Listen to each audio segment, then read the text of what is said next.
It was because of the way the notebook was last year. We fixed the notebook and I didn't fix the PowerPoint. So, all right. So,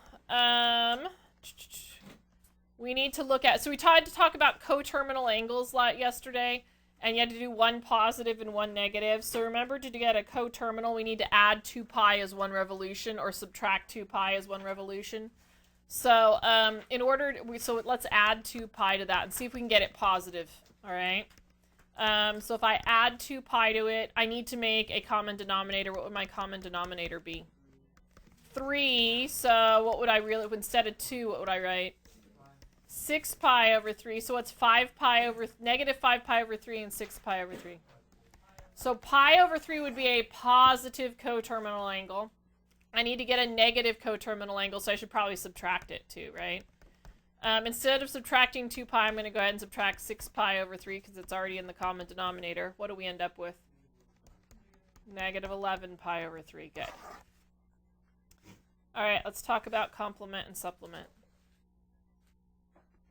So you should hopefully already have it written down what the complement and the supplement are, okay?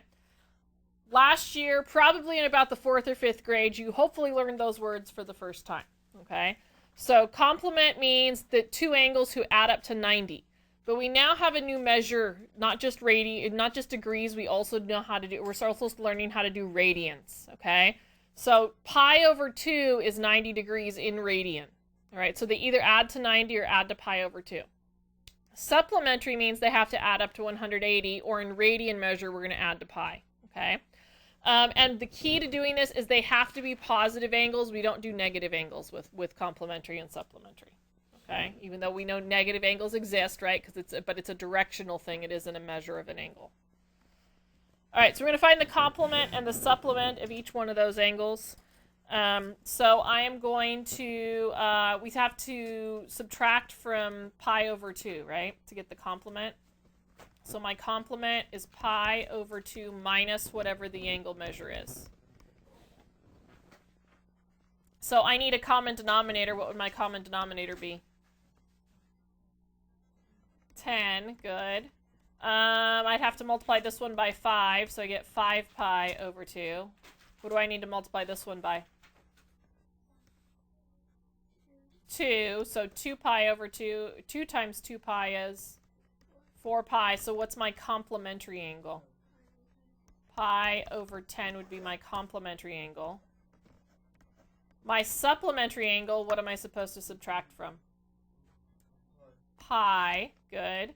And I'm subtracting the 2 pi over 5. I'm going to not rewrite that. Can't I just write 5 over 5? All right, so 5 pi over 5 minus 2 pi over 5 is what? 3 pi over 5 would be the supplementary angle. Okay. Okay. So 4 pi over 5, the complementary angle, I'm going to do, what do I subtract from for my complementary angle? Pi over 2, and I'm going to subtract the 4 pi over 5, right? What's my common denominator again? 10. So I need to multiply this one by 5, so I get 5 pi over 10. And I need to multiply this one by...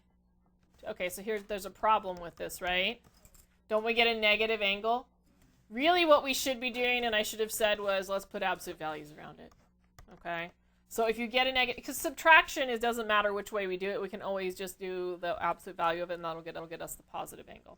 All right, so we end up with negative 3 pi over 10, which absolute value of it would be 3 pi over 10. So it only should come out to be a positive answer on this.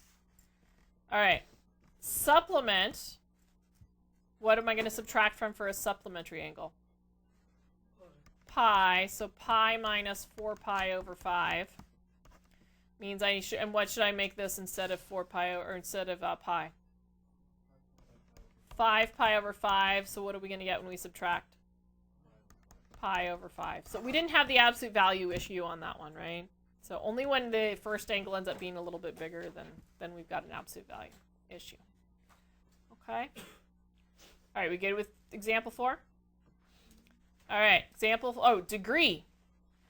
So radian is one way to measure it, right? You already know about degrees. 1 degree, though, represents 1/360th of a circle. Okay? So one little sliver of a circle. And hopefully you already had that written in, right? Okay. So we need to determine which quadrant each angle lies in. Okay? And I did talk about quadrants the other day. Yeah, so we know quadrant 1, 2, 3, and 4. Okay. And we know that this is 90, this is 180, this is 270, and that's 360, right, in degrees. So if I thought about that to determine the quadrant, which quadrant is 274 going to land in? It's going to land in quadrant 4, right? Is there a lot of work that I'm going to be showing with that? No. Okay, we just need to, and it's important. This seems like really simple stuff, but it's really important that you understand this for us getting into what we're going to get into next, okay? That's why they're kind of doing these intro lessons here. All right, 153 is going to land in which quadrant? 2. Good. All right, now we've got to sketch angles in standard position, huh? So, sketching the angle in standard position, again, I'm going to look at, I'm going to go on to my quadrants here. I know that this is 90 degrees and this is 180 degrees, so which quadrant is 120 going to lie in? It's going to lie in 2, so I would draw here, and then I draw this little arc, right? And if I label it 120, then I know at least what you're talking about. It doesn't have to be perfectly in between. Okay. All right, let's think about B. B says negative 220, and hopefully what you learned yesterday is the negative is a directional thing. It means instead of going counterclockwise, it means we go clockwise first.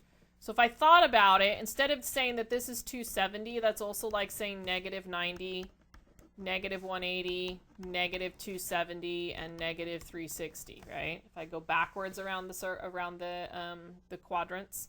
So where would negative 220 land? Which quadrant? It would land in 2 as well. Probably, let's see, closer to the 270 than the 180, right? So almost the same as the 120. But we're going to say, and then label it negative 220 degrees. What will happen on the test is you're going to pick from something multiple choice. It won't be labeled, but you'll have to figure out where it lands. Okay? All right. The next one here. We're going to determine 2 coterminal angles in degree measure, 1 positive and 1 negative for each angle. So instead of adding 2 pi, how many degrees is once around the circle? 360. So we're going to add and subtract 360. Okay, so, or at least that's where we're going to start. We might want to subtract first depending upon where we're at in the circle. So I'm going to add 360 to this one. What's 45 plus 360? How much? 405 degrees would be my positive. To get a negative, I probably need to subtract 360. So when I subtract 360, what do we get? Negative 315 degrees. Okay. All right. In this one here, it's already a big positive number, right? And I can see that it's bigger than 360. So I'm going to try subtracting because I want to do the least amount of work possible. So if I subtract 360, what do we get? 60. So I got a positive coterminal angle. If I want to get a negative coterminal angle, I'm going to take that 60 and subtract 360, and what do we end up with?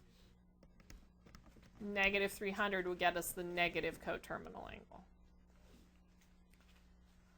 All right, this one is already negative. I need to get a negative one and a positive one. I'm going to start by adding. So I'm going to add 360. So what is 135 plus 360? 225. And then that got me a positive. So, and if I keep adding, I know I'm going to go positive. So I'm going to go ahead and subtract 360. And what do we end up with?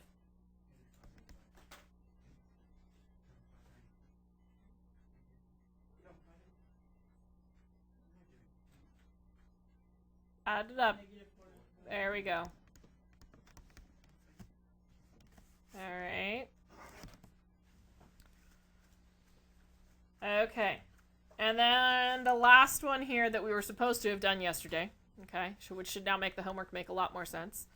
All right, complement and supplement again. For complement, how many degrees? 90. And for supplement, how many degrees?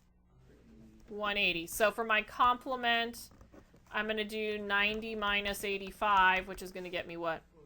5 degrees. And again, make sure it's always positive, okay? For my supplement, I would do 180 minus 85, and I end up with what? 95 degrees. Okay? That's where you should have ended yesterday. Now we're going to go ahead and look at today's step.